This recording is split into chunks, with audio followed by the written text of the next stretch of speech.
বাংলাদেশে আমরা দেখতে পাচ্ছি আগামী বাংলাদেশের প্রবাসী আমাদেরকে আল্লাহ যে সুযোগ দান করেছেন। এখন জামাতের মুখ থেকে কোনো মামলা দিতে পারে নাই। এই জন্য আমি আহ্বান করছি আগামী 12ই ফেব্রুয়ারিকে জয়যুক্ত করে আগামী বাংলাদেশ ইসলামের বাংলাদেশ আগামী এখন বক্তব্য রাখবেন শেরপুর জেলা জামাতের কর্ম পরিষদ সদস্য অবিভক্ত জামালপুর শেরপুরের সাবেক সভাপতি বর্ষিয়ান জননেতা ডাক্তার আনোয়ার হোসেন। 11 দলীয় ঐক্য জোটের জেলা পর্যায়ের বিভিন্ন নেতৃবৃন্দ, জামাত ইসলামের জেলা ভাই ও বোনেরা, আসসালামু আলাইকুম ওয়া রাহমাতুল্লাহ।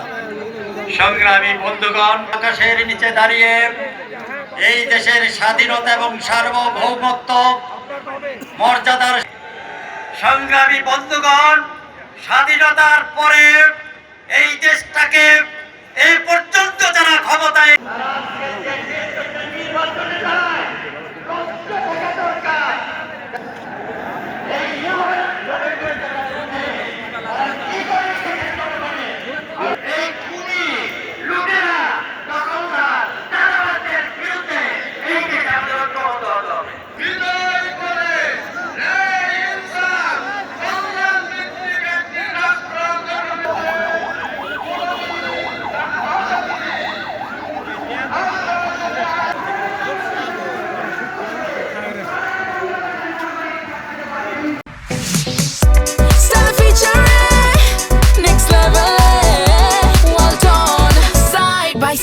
Fridge.